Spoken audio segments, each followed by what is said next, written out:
I have a confession. Sometimes, with no one in sight, I code in a white mask.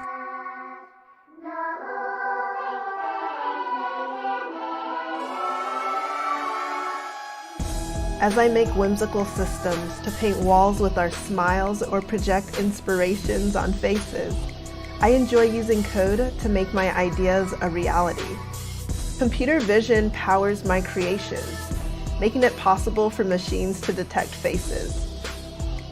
But at times, I'm invisible. You see, machines view the world through a coded gaze. They digest pixels from a camera in dictated ways. Using machine learning, we create training sets with examples that help the machines detect new faces. A lack of diversity in these training sets leads to limited systems that can struggle with faces like mine. To save time, code libraries for facial recognition are shared like off-the-shelf parts. Many computer vision projects share the same code. Hi everyone, my name is Jaina from the Human Rights Watch Film Festival. We are happy to welcome. The coded gaze reflects the views of whoever creates the systems. All of our work reflects both our aspirations and our limitations. Can we do better? Yes, we can begin by intentionally creating inclusive code. I call this encoding. Encoding is a mindset that asks, who's missing? Detecting the invisible is easier when you have full spectrum teams equipped with different life filters. Who codes matters. Encoding is a process that explicitly checks the impact of bias during the design, development, and deployment of coded systems. How we code matters. Encoding is a personal mission and an invitation to create a world with a culture of inclusion, a world where technology works for all of us and centers social change. No more masks.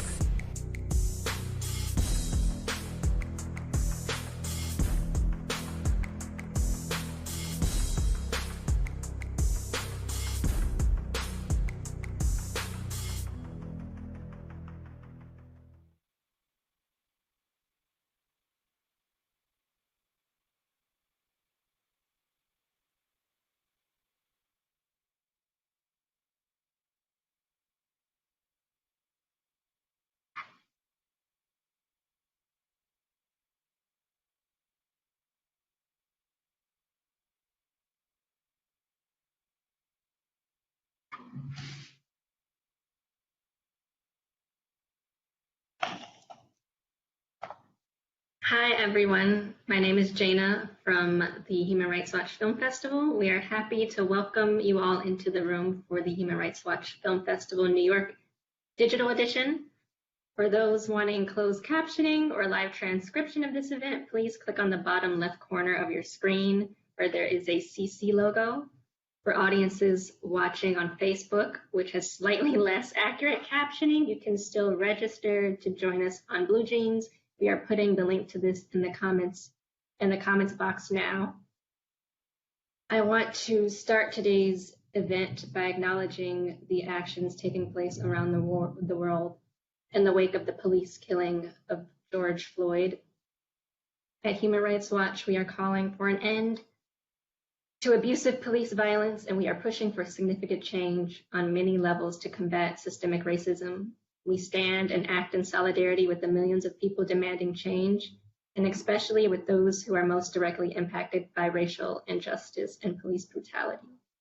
Human Rights Watch also respectfully acknowledges the traditional and sacred lands on which we sit, particularly of the Lenape people, and we honor and acknowledge that we each play a role in working towards reconciliation and disassembling systems of oppression everywhere. New York is home to many indigenous peoples from across this landmass known as Turtle Island, and we are grateful for the opportunity to learn and work on this land. This is a live Q&A for Coded Bias by Shalini Cantini.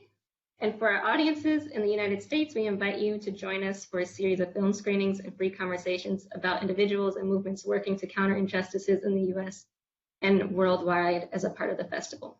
We are sharing links on how to learn more about and hope you will be a part of this important conversation.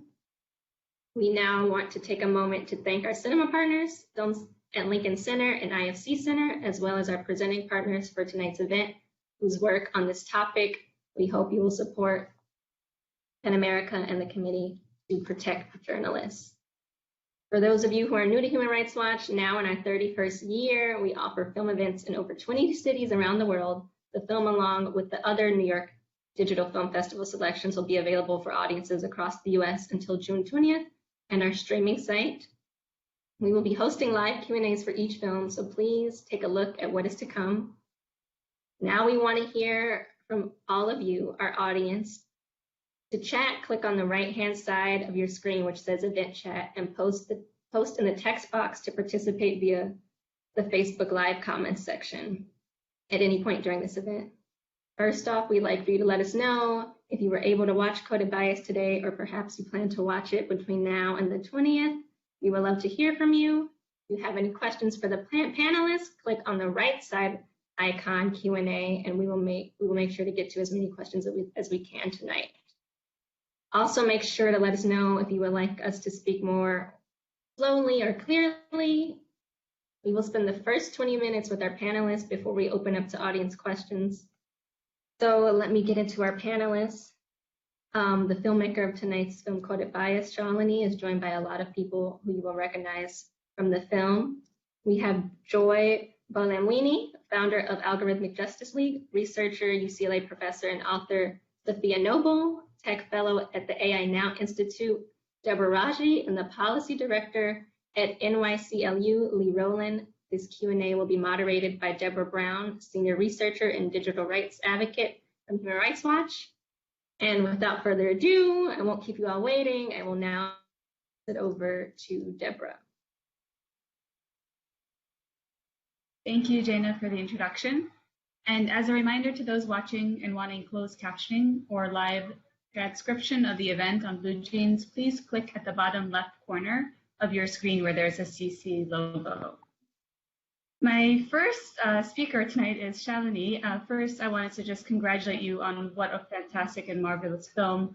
I think we can all agree that it's extremely relevant and timely. And if you see all the feedback already in the chat box, there's a lot of positive and congratulatory messages already coming in. So I wanted to first ask you, how did you discover this issue? And what was the most shocking thing to you discovered in making this film? First, I just want to say thank you to everyone for attending and let you know how much I'm missing seeing all of your faces at what have been 2 sold-out shows at Lincoln Center. But I want to really thank you all for being here tonight in this really important conversation. I really want to thank Lincoln Center and IFC and Human Rights Watch Film Festival for providing such an incredible platform for this work. I am so grateful to use this film to celebrate our universal human rights tonight. There has never been a more powerful time, I feel, to celebrate the inherent value of every human being and the fact that we all have inalienable rights. I couldn't start this without giving thanks to the people I can actually hear just a few minutes ago, the protesters from my window and across the country who have taken to the streets in the largest civil rights movement for equality that we've seen in 50 years, and to express my solidarity with them in their defense of the inherent value of Black life and the basic universal human rights of all Black people. So I want to thank people on the street and all across the country for risking their lives for that. I feel like I just want to say that this is a moment, I feel like we're all in a lot of pain, and this moment is really asking us to sort of drop into a deeper place in our humanity to lead. And I'm so grateful to the people in my film who have shown me how to do this. There's, I feel like, never been more clarity that the people who have been systematically missing from the conversation have the most to share with us about the way forward. In that, I want to just express my debt of gratitude to the people on this panel and really the whole brilliant, badass cast of my film for schooling me and helping us all get an education about what the battle for civil rights and democracy looks like in the 21st century and being on those front lines. And I also just want to celebrate a victory. We had some incredible wins this week, and I just want to start with those. On Monday, IBM said it would not develop or sell facial recognition technology. 2 days later, an impossible thing happened, and Amazon said it would actually press pause for 1 year on police use of facial recognition. And just for good measure, yesterday, Microsoft said that they would also not sell facial recognition. And this massive sea change that I never thought would happen when I started making this film is because of the groundbreaking research of the women in this film. And I want to particularly celebrate the work of Joy Bolamwini, Deborah Raji, and Timnit Gebru in actually letting us all know, giving us the evidence that this technology is racist.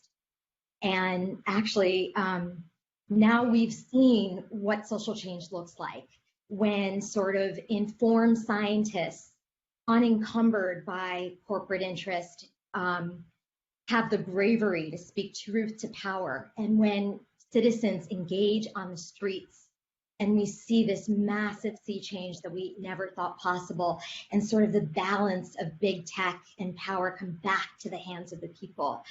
And I just want to say while I celebrate this win, and it's a win for everyone in the film, basically, and all of us in our democracy, that it is not enough. And that the cement is still drying on these technologies. It's still wet. We can still put the hand of our democracy and the hand of our democratic ideals in these technologies. And it's really up to you and me to make that happen. And so I'm just in a debt of gratitude to the people on this panel and the cast of my film, and to every person working inside a tech company who has the nerve to walk out when Mark Zuckerberg is acting crazy, and to all the people on the street who are bringing back this massive change and are fighting to celebrate our inherent value and inalienable rights as human beings. And I hope that in this moment that we're moving towards a deeper place of building with our humanity. And yes, and I'm sorry, what was the question? It was not how I got started on the film. Yes. I got started on this film because, well, I kind of stumbled down the rabbit hole. All of my work has to do with how disruptive technology impacts equality of race, class, and gender. Whether it's, access to solar energy, making the world more equal, or sort of disruptive technologies. And so I came across brilliant women who are now featured in my film. Joy, Kathy O'Neill, who wrote Weapons of Mass Destruction, Zainab Tufekci, who wrote Twitter and Tear Gas. And I sort of went down the rabbit hole and began to see this sort of dark underbelly of the technologies that we rely on every day. And that set me on this journey. And I think I have been just knocked off my feet in the process of making this film. We talk about these issues in terms of privacy as if it's like something nice to have. And it's only in the making of this film and the brilliant women who schooled me that I came to realize that this is about invasive surveillance, and this dovetails with every constitutional right that we enjoy as citizens. So that's kind of what set me on this journey. Thank you, Shalini. And I just want to echo the gratitude that we all owe you for your research, for your advocacy, for the art that brought this to larger audiences, and the major wins that happened this week. And on that note, I want to pivot to Joy. Obviously, the research that you and Deborah and other collaborators have done in documenting the gender and racial balance biases in facial recognition technologies has been foundational and led us down this path.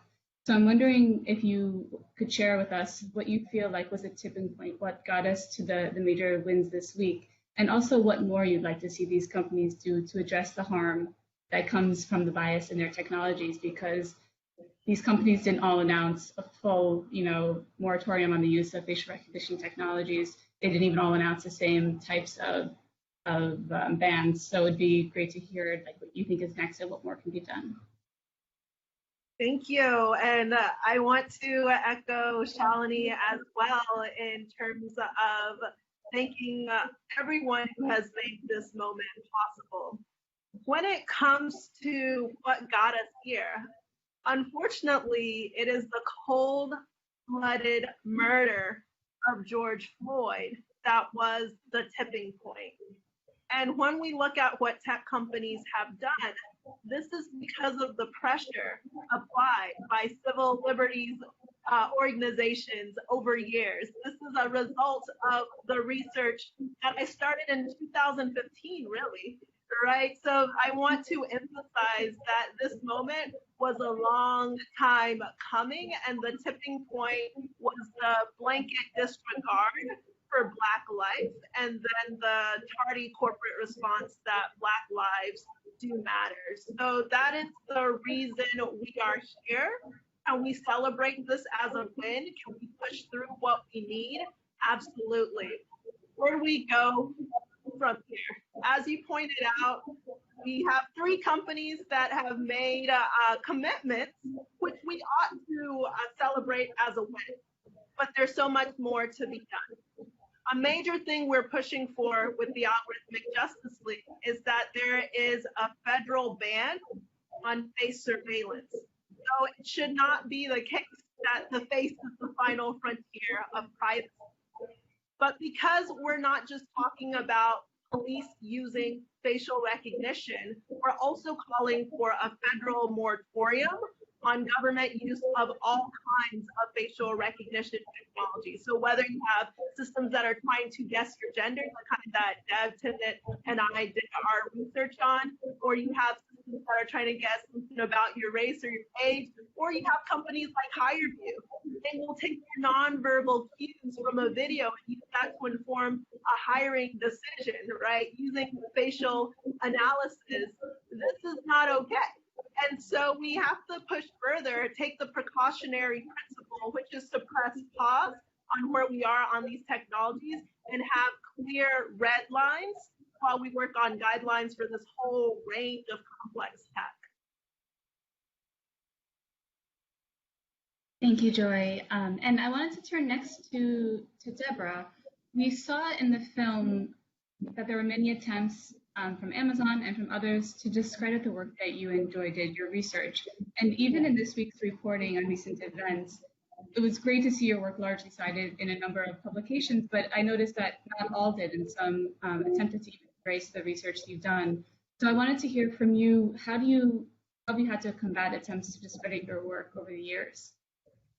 Yeah, I think that's probably been like the most interesting or an interesting experience throughout all of this. And I love that that was touched on in the documentary, which is this idea of, as me, Timnit, and Joy are these Black women against these huge tech giants.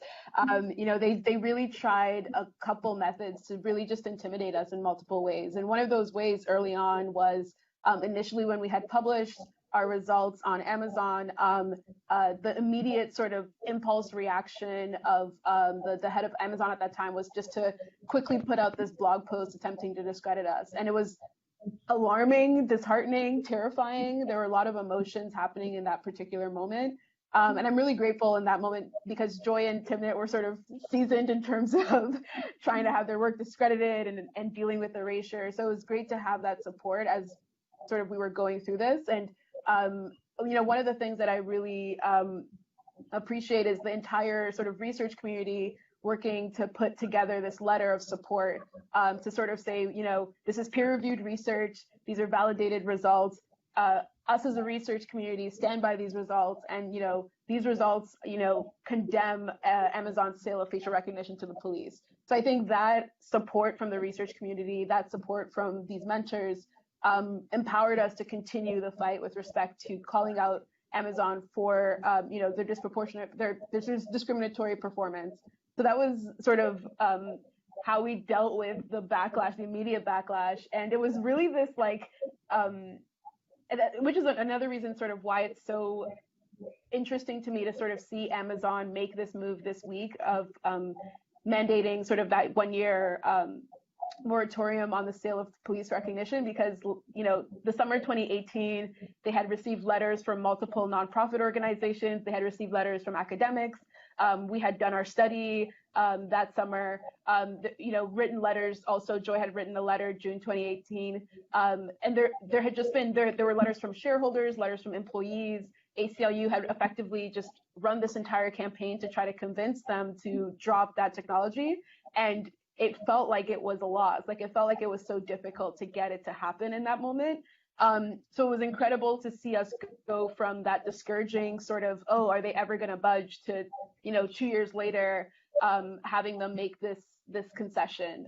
So yeah, I think that sort of need to push back heavily has been a part of our story from the beginning. And part of it is because we are easy targets in some way. Like I think when they initially attempted to discredit us, you know, the media was quick to believe them, and you could see like some articles, you know, really pitting their sort of quick blog post against our peer-reviewed paper as if they were sort of equal statements of fact. And it was really frustrating to see that. And even, you know, later on when Amazon did make the concession, like you mentioned, they kind of failed to cite our work and the influence of this paper in terms of shifting that narrative. So it was sort of a lot of self-advocacy, and I really appreciate the support of, you know, an entire army of allies with respect to getting that work to be well understood, well respected, and actually have it have the sort of results in the impact that we see today. So yeah, the whole journey, emotionally and personally, in addition to sort of the bigger story happening. And I brag on Deb for a little bit, because Deb led that study as an undergraduate at University of Toronto.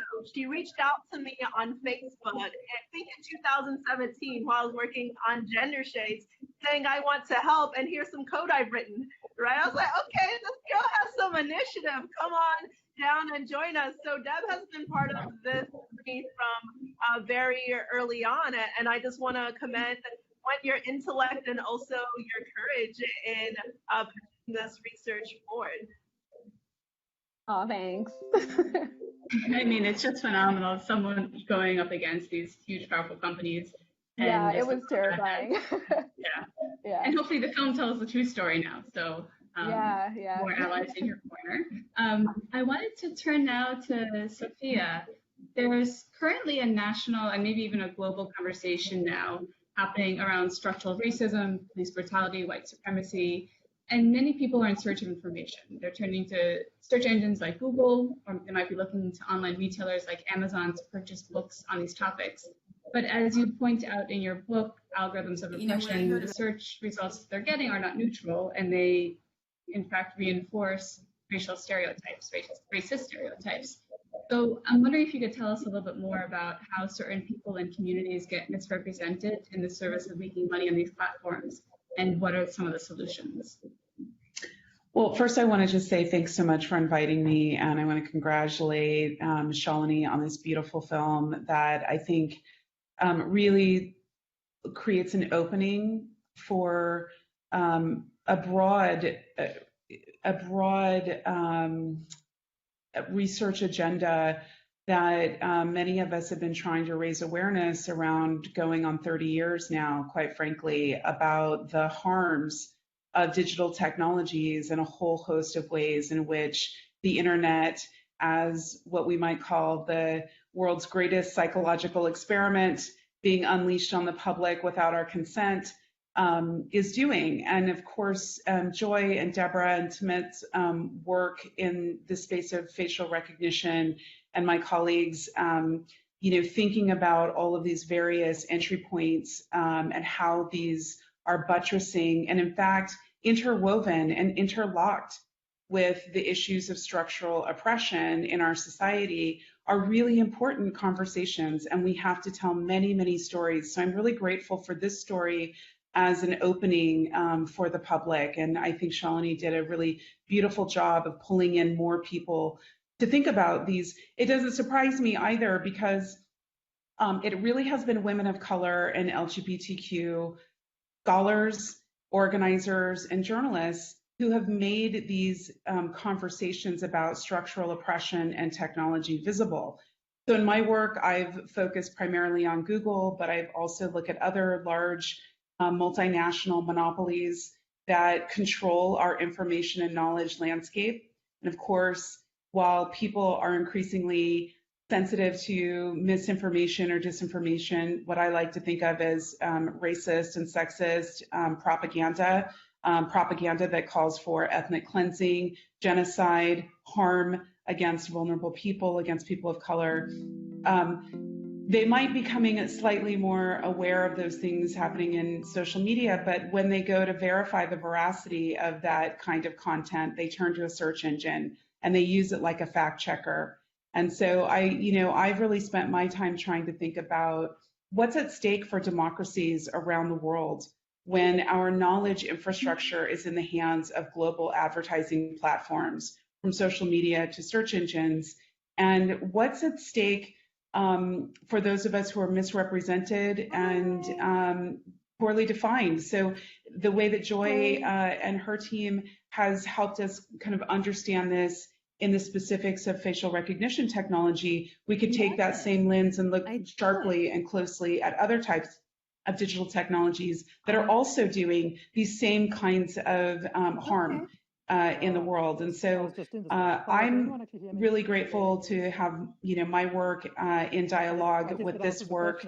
And I think that the public really needs to be thinking about, what does it mean that so much of our media communications, knowledge, and information infrastructures live in the hands of global corporate profiteers whose job is to extract and to return profits to shareholders, and not necessarily to uphold democracy, democratic processes, or justice.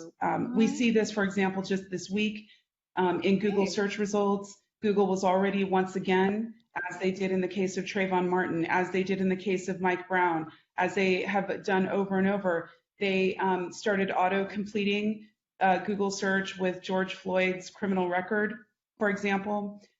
So we know the ways in which these technologies are weaponized against people of color. And I think that our work and our struggle in academia to make these struggles visible goes hand in hand, and it's to support and bolster the call for Black lives. And I'll just add, if we talk about interventions and solutions, one of the solutions that our community is calling for now around defunding the police is about freeing up resources that otherwise could go into bolstering and strengthening democratic institutions. So one of the things I often tell regulators and policymakers is that it is not simply enough to regulate these big tech companies that are so deeply exploitive. The fact that they evade paying taxes, that they abuse their workers, that we see the violation of human rights and civil rights of people who work in the sector and who are affected by the sector.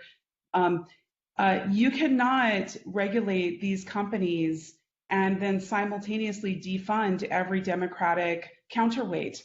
So for us in academia, we are struggling with the defunding of education, quite frankly, the defunding of public media, the defunding of public health.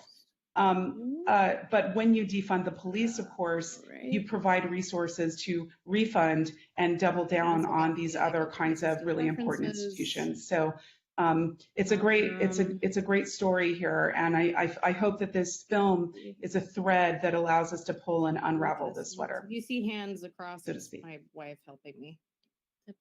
Thank you so much, Sophia. I'll turn now to Lee, who I think will tell us a bit from the more local, the New York State or New York City perspective, some of the developments on these issues. I think in just the last week alone, there's been quite a bit. Indeed, although still not anywhere near enough to meet the crisis we're in and to meet this moment of energy that we're seeing in the streets. Like all of my spectacular panelists, it's an honor to be here. I also recognize that a digital film festival, one element of that is I shouldn't assume, and I know from seeing the comments that a lot of folks are not in New York. So some of the issues I know best are in New York because I'm the policy director of the New York Civil Liberties Union, but a lot of these things are universal campaigns that need your help, need to pick up speed, and so I'll try and make it more universal. As everybody has mentioned, we would be remiss not to start with highlighting the power of this moment. And as someone who's a professional activist, I deal with legislators and staff and policymakers every day. I would not be exaggerating in the slightest to tell you that this week has felt different. This past 2 weeks have felt different than any other in my professional lives. I only have one life, I think, in my professional life, which is our power as professional lobbyists, right? The people who often go in and negotiate language with stakeholders has never, ever been greater on issues of policing and protest than it is with people in the streets. And so the first thing I really want to say is thank you, because everybody who watched this film has the chance of becoming an activist just by virtue of understanding the immense asymmetry in power between the tech companies who kind of sell these goods, often to governments, and people who can viscerally feel that they've been harmed by these technologies. And one of the things that's so helpful about the film is it really highlights the ways in which it is difficult for people to understand how these systems impact their lives, right? You don't know if you got a different credit offer because some algorithm online profiled either your personal data or your zip code, right? Maybe you're tagged as a black zip code and you get a crummier mortgage rate, right?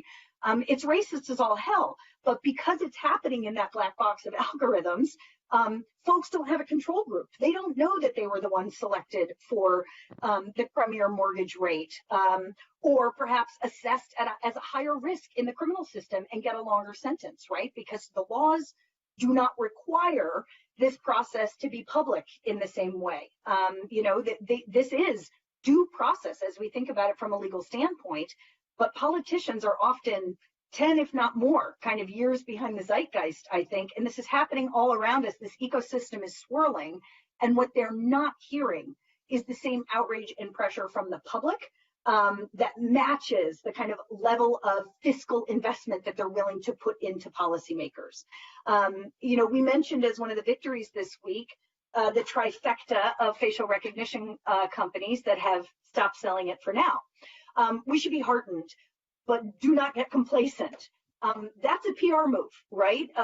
This is a moment in time where they know the best PR, with their finger on the pulse, is facial recognition is not particularly popular right now. In this moment, they're hoping we all go back out of the streets and get complacent when their one-year ban lifts. And our job is to make sure that doesn't happen. So having seen the film, I hope that's not you. And we have all kinds of actions related to this. This week was so real. Some of the issues that we have seen for years, and I want to be clear, these are stunning victories that represent immense amounts of hard work. They're nowhere near enough. But this week in New York, we have seen policing reforms at the state level that we've been working on for years, and that the protesters in the streets pushed over the line. That should not be, by the way, how our democracy has to work.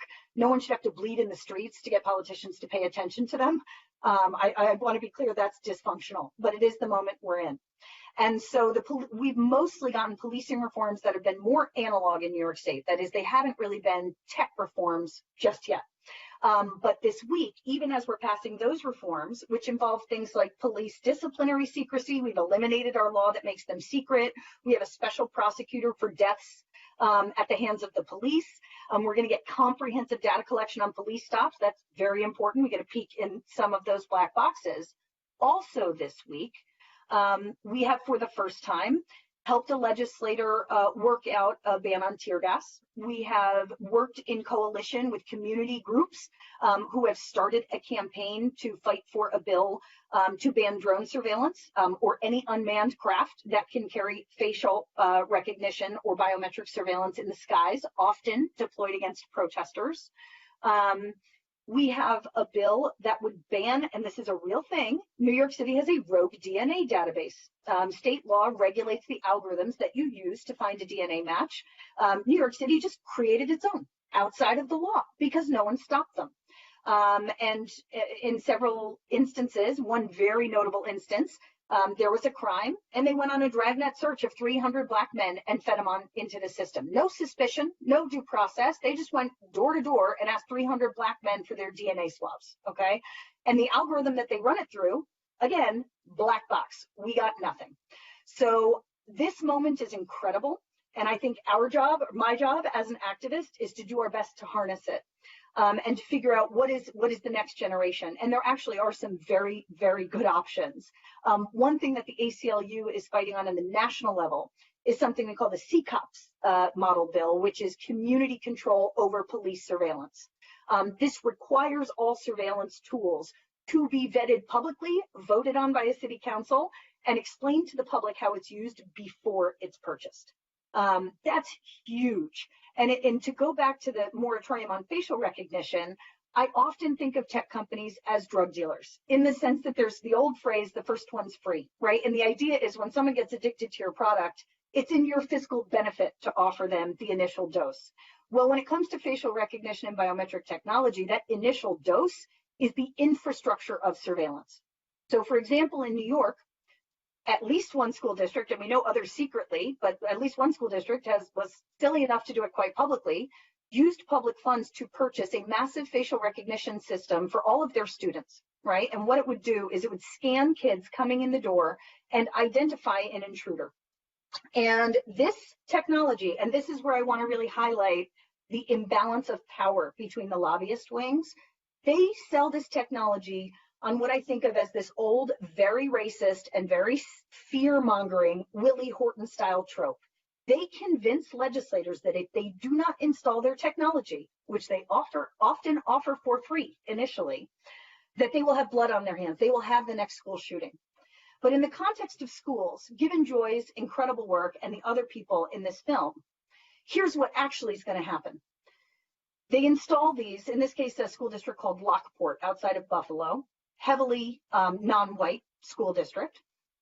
And we know that this tech doesn't work with kids with darker skin tones, right? So what is more likely to happen? What's actually likely to happen is a kid comes up to the school gate, they are misidentified as an outsider, and you get a SWAT team response that has been primed by these companies' messaging to think we have to go full force in when this technology tells us there's a problem, or else there's going to be a school shooting. And instead, the far more likely outcome is a Black or brown child on their way into work is going to get shot by the cops because the system misidentifies them.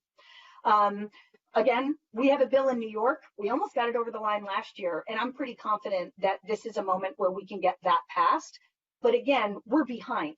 These structures already exist in the schools. And once they're there, the schools are going to continually pay to update their cloud data, get new updates on the surveillance tech, and then they have to have humans to monitor the surveillance tech, right? They often hire like ex-Fed cops to go in and literally monitor facial recognition in real time. So this is all a huge, you know, we have to push this boulder up the hill because these companies have money. They have the ear of politicians. They often help fund their reelection campaigns. They have this narrative that says kids are going to die if you don't have the scariest tech in the world.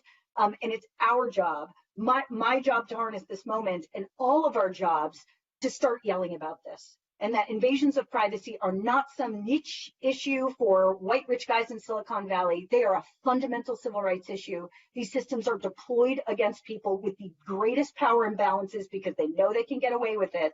And the good news is this is a moment in time where I think folks, thanks in part to the work of these incredible women, people are understanding this. And if we can make this part of our rallying cry, not just defund the police, which we should do, not just stop them from acquiring military gear weapons, which we must do, but also make sure that they are regulated in using technology to get around all of the constitutional lines we have put in place in this country. So I thank everyone for being part of this. This film is going to be a critical part of, I think, building that consciousness that we need. We need that advocacy power to fight these companies in the streets and in state houses. So join us. We've got lots of good campaigns going on, and we need more voices. Thank you, Lee, and also thank you for the advocacy that you do, the New York Civil Liberties Union, the ACLU. You're a huge piece of this puzzle, and I think you're wonderful to have you here and share all these updates. I think now we'll go to questions from the audience. We have quite a few. I will try to group a few together, and they're generally to any of the panelists, so please jump in the questions you want to answer. The first two are around the role of companies and people working in companies. So the first is, what are your recommendations for tech employees in the AI space who want to help and advocate for algorithmic justice within those companies? And a related question is, how can product managers and data scientists currently working at companies like Google, Facebook, and Amazon best support this work? So I'll open this up to whoever would like to jump in, but there's a lot of questions, so. Absolutely, that's a great question. And in fact, I want to call out so much employee activism that has happened that has been so meaningful, right? So when we see companies starting to back away, there's the outside pressure where organizations like Algorithmic Justice League, NYCLU, so many outside organizations, but you also have the internal pressure that has been crucial. When we publish Gender Shades, so many people reached out inside tech companies saying, I can now use this external piece of research to push what has been dismissed, deprioritized, underfunded. I think what you can do within being a tech company is keep your eyes open, right? Share what you're seeing. If there is a tip, that kind of thing, let people know what's going on. Also, if you see problematic uses of data or technology that hasn't been vetted, speak up against it. You do have power, and we're seeing this time and time again. I would also encourage people to read books like Design Justice, right, where it talks about specifically how you can use your role in a privileged manner to design society's technologies to design towards a vision of the sorts of societies we want to live in. Yeah, I would just add that workers all over the world right now, from Amazon to Google, Facebook, Microsoft, are walking out. They're striking. They're attempting to organize, unionize.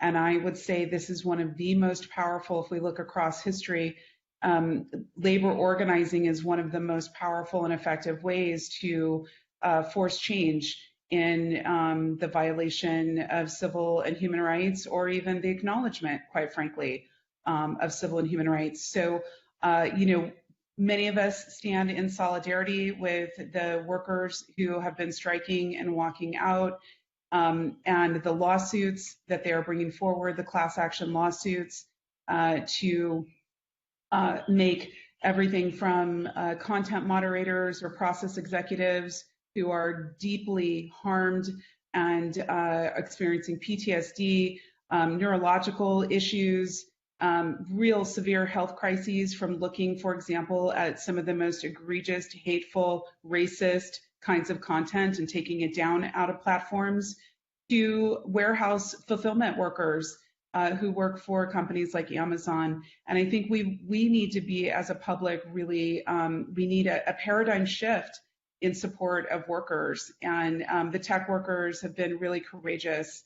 And I think we want to support the courage. They're working in, not as just as what Joy says, kind of these places where they see and hear and know, but they are also incredibly exploited along the way. People think of tech workers as just being elite Silicon Valley white collar workers, but we're talking about workers all the way down the supply chain, people who work in mining and extraction of minerals in the Congo, in Australia, to people who work in horrific manufacturing, processing plants, making hardware, all the way to e-waste workers who are working in Ghana in toxic e-waste sites, dying of cancer at 35. So I think when we talk about the tech sector, we are talking about a lot of things. We're talking about a lot of workers around the world, and we need to support them. We support ourselves when we do that. Yeah, I just wanted to add something quick, which is that like those on the engineering side, those that find themselves sort of building the tools as like a developer, and might not necessarily have the structure for a union or to unionize or to or don't feel like they can speak out in that way.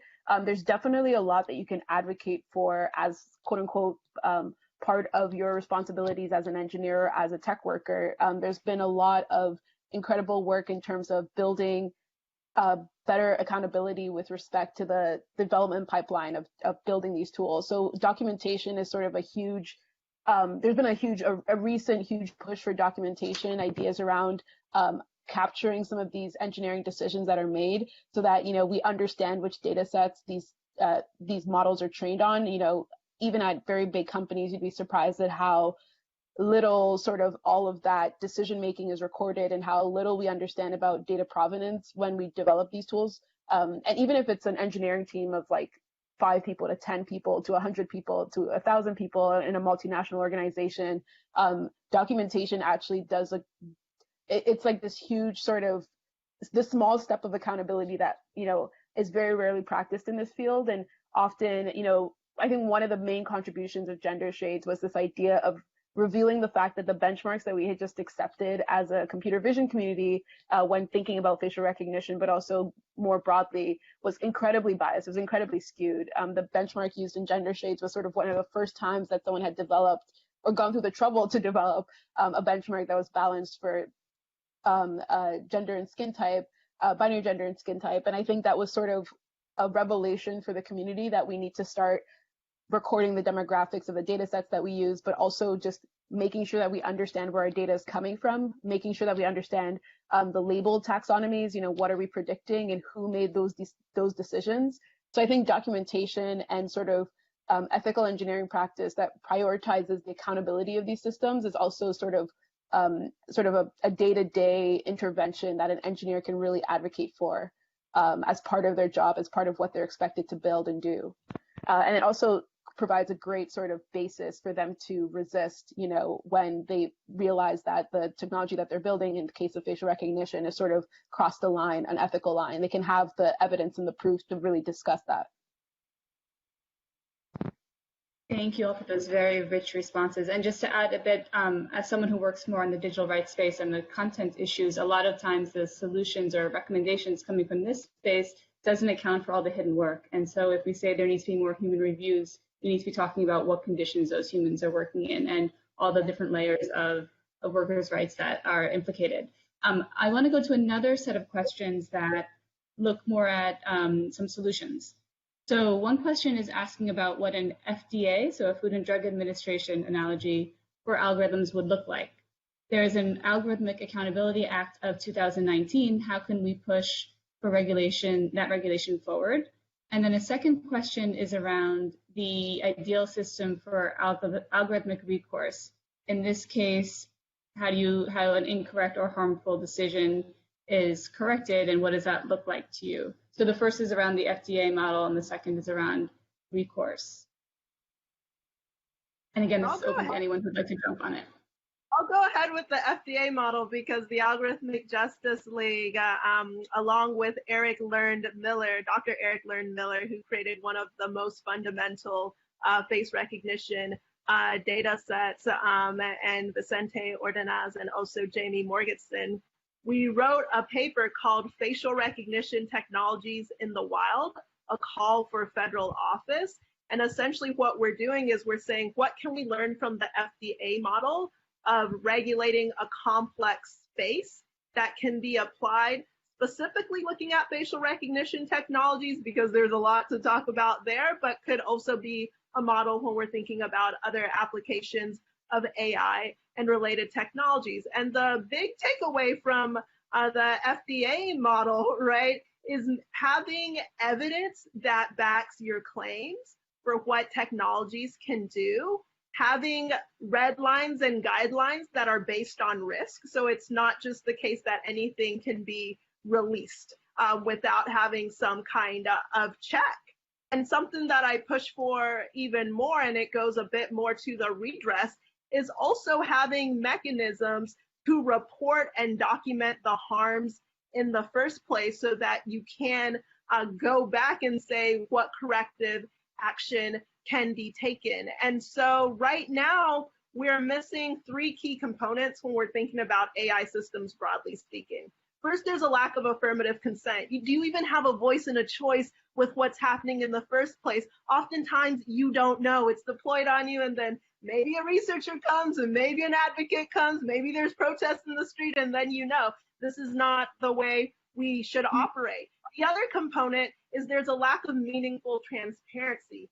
Even if you find out there's a system being used, what are its capabilities? And just as importantly, and sometimes even more importantly, what are the limitations of the system? So what Deb was talking about earlier in terms of documentation, right? If you don't know how your system works and you're saying it's going to determine a decision that impacts somebody's access to healthcare, or it's going to determine something that impacts if someone gets hired or fired, this is not something you should be selling. And then finally, we need continuous oversight. When people talk about how do we eliminate bias, I would say, wait.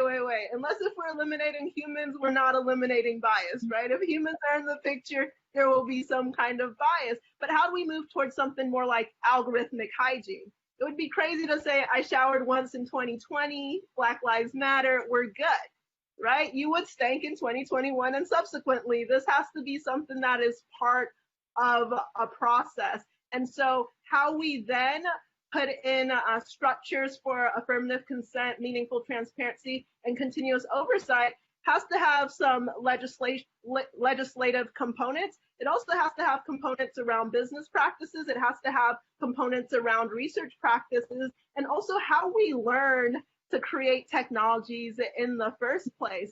At Georgia Tech, I was at one of very few, and I think maybe the only institution at that time that even had an ethics course required for computer scientists. And this is the ethics course you take, once senioritis has hit in and you're in the spring, so you're kind of skimming it through. It has to be foundational. So I'll leave it there since I know there are many more questions and not so much time. And I'll just add very briefly on the state level, to complement, I think, Joy's kind of brilliant FDA analogy, we have been fighting for the ability, number one, notice, right? That if your rights are impacted by an algorithmic system, you have to know it. So we want and are fighting for, we've helped draft a law, I hope it's happening, a bill that hopefully will be live soon, that basically requires any area where there is that power imbalance and that we think of as core to civil rights. So for example, housing, education, credit, the criminal system, in any of those processes, if an algorithm is used, you have a right to know. You are told that the determination was influenced by an algorithm, and you have a private right of action both to challenge that determination and to file a lawsuit if you are harmed wrongly by that algorithm. And there are other things we can do which are reaching a little farther, but we're fighting for, which is, for example, when governments are relying on algorithms, we always want that to be open source. And because there isn't enough ethics in the AI and tech field, there aren't enough open source tools. And that means you can look at the code. I should have said that. Open source means you actually see the code. So we get rid of that black box and people know, okay, this is a math equation drafted by humans and there might be errors in it and we get to poke that. So I think the FDA is a critical, the tech at FDA is a critical infrastructure, but I also think particularly when it comes to government use and impacts on people's rights, we need this to be transparent. We need people to have actual notice. Then they get consent, right? They give consent because that only comes after meaningful notice that you know that an algorithm is at work. And then we provide due process, which is your ability to challenge these decisions if they're wrong and to seek redress if you're harmed. And I think we need that at the state level combined with a core ethical board to make sure that they are not designed to harm in the first place, to make sure that people understand all the tendrils in their, in the ways in which AI is reaching into their lives. Let me just add one caveat and just say that I think there's a spectrum of interventions among those of us on this panel that start with kind of inside the companies to legal frameworks. For others of us, we're interested in things like reparations from big tech for the harms that they have caused the public. What would that look like? Because many of these problems are not going to be solved at the level of technology transparency or perfecting algorithms.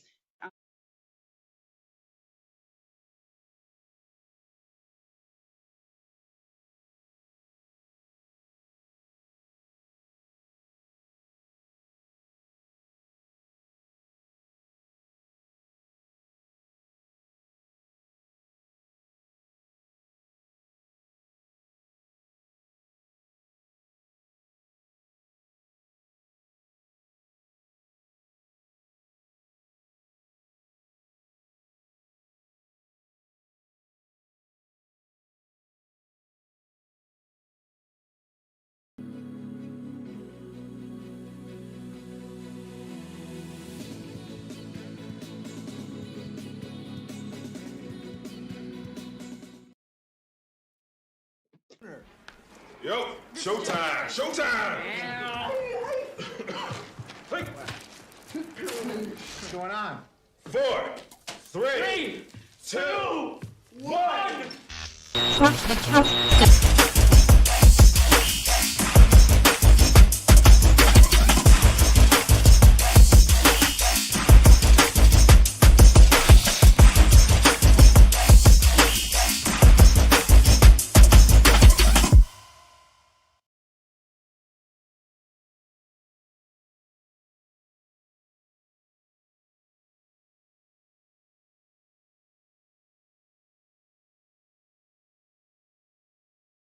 Hello, everyone out there. I just turned on the other mic.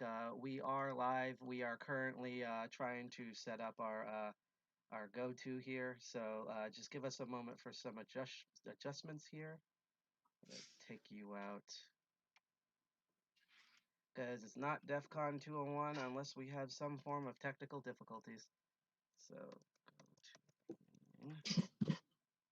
to da, da, da. Da, da, da, da. Okay, so now that we know that, let's do the backup. Uh-oh. Yeah, the backup always works, don't worry. It's basically I'm displaying my screen. Oh, okay. That's all that is. You guys can hear me talk clearly, right? I'm in my suit now, so. All right, so let's see. Speaking words. Yep. Yes. Yeah, we can all hear you on here. I just have to do some adjustments on my end. Give me a moment here. And we're now live. Yes, we are live. Although right now there is no video on our stream. Just give me a moment to configure here and we should be good to go. Worst comes to worst. You guys hear me? We might do definitely. Hello out there. Just give us a moment and we should be good to go. Let's see. Display. Hold on. Video, text. Hang on. Yeah. Give me one moment. I need to get an expert. That feels okay. Yes. People on the stream can't see you, but we can. I think it is an older version. Just hang on, everyone. Again, it's not DEFCON 201 unless there's technical difficulties. So just give us a moment, and we should be good. Because I'm getting the other person who knows the computer better. Because right now I'm having a hard time computering because this is the new workstation that's worked really well so far, except for this part. So just hang on a moment.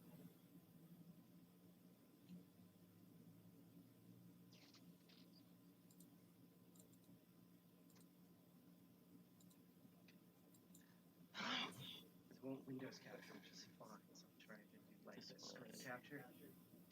Okay. You guys can't hear my air conditioning, I hope, right? We can hear it, yes. We can hear you. Yeah. We're just trying to fix something on our end, so just hang on to it for a moment. I'll turn it off. You could probably leave it on until our segment. Okay.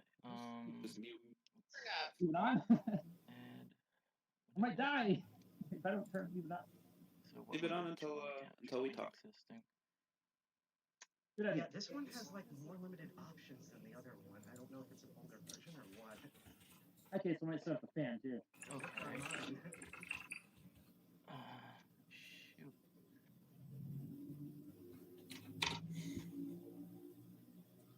Sorry, we're just testing things out. We should really have a rodeo clown out here to keep people entertained. The stream, I believe, can hear our audio just fine.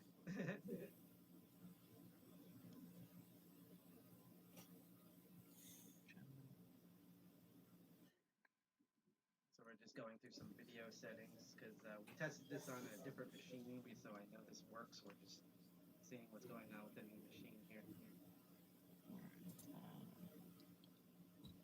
I don't see why it's not working the way it should be.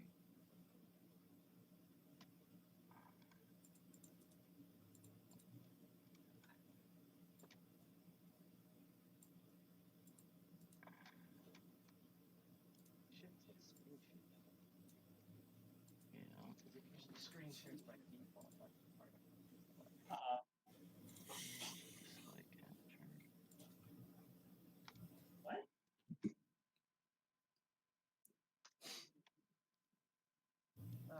Joy. Oh, my head's broken. I think we're just cursed right now. Like, the go-to meeting works fine. This is an OBS problem. Right.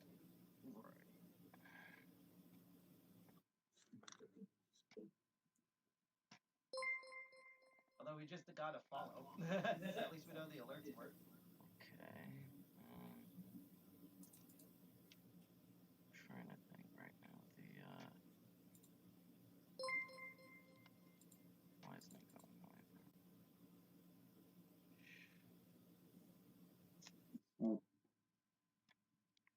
Yeah. So, once again, how's everyone's headspace right now?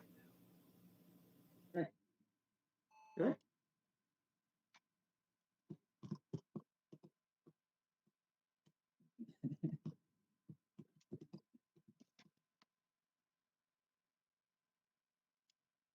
Because I really don't want to use the bootleg option. What's the bootleg option? Taking external camera and pointing it right at the screen. Oh. No, because my worry is that this OBS is slightly behind. But I don't think it is. It's straight off of it's the newest version straight off their website. I checked it. It's the same version that's on their GitHub too. It's 25.0.8. Because I'm loading up mine right now. Just so that I can compare. Maybe I have a slightly older version. I don't know. I don't know. See, this is the thing. People think like hackers and it's like wizards, and more often than not, we're the ones who get all the computer problems. Yeah.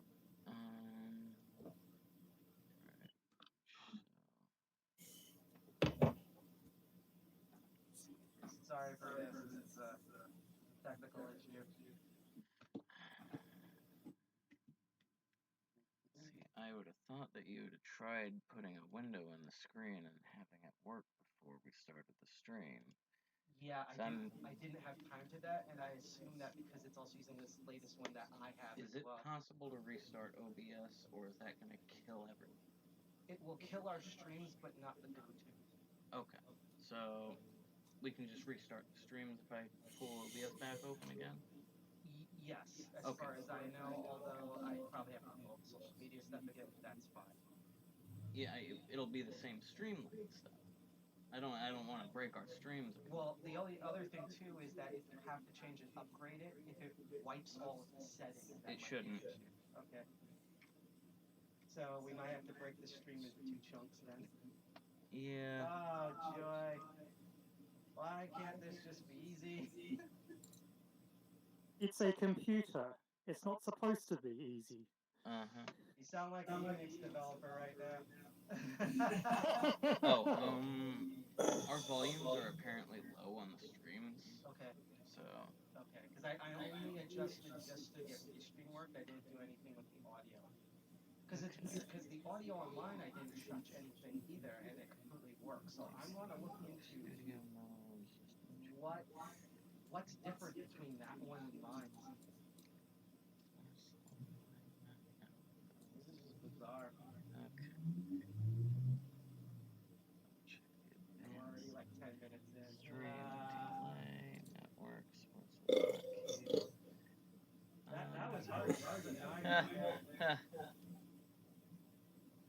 Okay.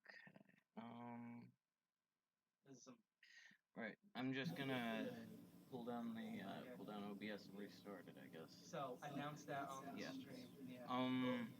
So the due to technical difficulties, we're going to go off air for a moment.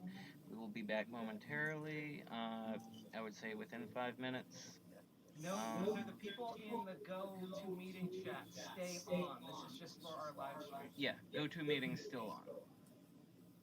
Okie doke. Where did OBS go? Exit. All right, and with that, we will see you in a minute.